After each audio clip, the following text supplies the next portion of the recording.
প্রিয় শিক্ষার্থীরা, আসসালামু আলাইকুম। আমি আরিফা আজিজ, প্রভাষক, engineering drawing subject, daffodil international college, Dhaka. আমাদের কলেজে বিজ্ঞান বিভাগের শিক্ষার্থীদের জন্য 2024-25 সেশন থেকে ইঞ্জিনিয়ারিং ড্রয়িং সাবজেক্টটি খোলা হয়েছে। এই সাবজেক্টটি বাংলাদেশের ক্যাডেট কলেজসমূহ, ক্যান্টনমেন্ট কলেজসমূহ এবং দেশের স্বনামধন্য কলেজগুলোতে রয়েছে। ইঞ্জিনিয়ারিং ড্রয়িং সাবজেক্টটি খুবই আকর্ষণীয় এবং সহজ, যাতে 95% বেশি মার্ক পাওয়া খুবই সহজ, কারণ এটি মূলত একটি ব্যবহারিক ভিত্তিক বিষয়, যাতে 160 নম্বর পাওয়া যায় খুব সহজে।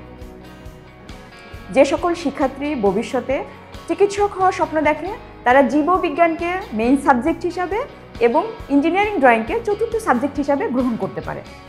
অন্যদিকে যে সকল শিক্ষার্থী ইঞ্জিনিয়ার হওয়ার স্বপ্ন দেখে, তারা উচ্চতর গণিতকে মেইন সাবজেক্ট এবং ইঞ্জিনিয়ারিং ড্রয়িং সাবজেক্টকে চতুর্থ সাবজেক্ট হিসাবে গ্রহণ করতে পারে।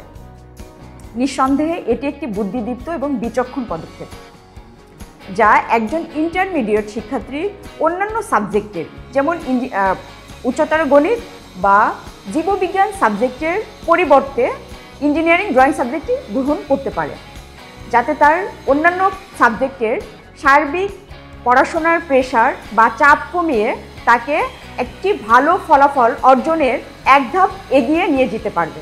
ধন্যবাদ সবাইকে। আমি চতুর্থ বিষয় হিসেবে ইঞ্জিনিয়ারিং ড্রয়িং নিয়েছি। শুরুতেই তো দ্বিধাবোধ ছিল, কিন্তু এখন বুঝতে পারছি এটা আমার ভালো একটি সিদ্ধান্ত ছিল।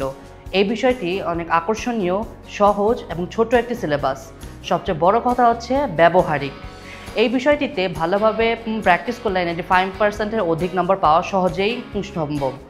এই বিষয়টি আমাকে পড়াশোনায় মনোযোগ করেছে এবং আমার মানসিক চাপ কমেছে। ইঞ্জিনিয়ারিং ড্রয়িং সাবজেক্টটি আমাকে আত্মবিশ্বাস করে তুলছে। এটি ভালো করে পড়লে পরীক্ষা ভালো রেজাল্ট করা সম্ভব এবং সার্বিক চাপ কমিয়ে আমার পড়ালেখা মনোযোগ দিতে পারছি। তাই আমি আমার সহপাঠীবৃন্দদের বলবো, তোমরা ভবিষ্যৎ নিয়ে সচেতন হও এবং ইঞ্জিনিয়ারিং ড্রয়িং সাবজেক্টটি তোমার জন্য নিঃসন্দেহে একটি ভালো উদ্যোগ হিসেবে গ্রহণ হবে। ধন্যবাদ সবাই।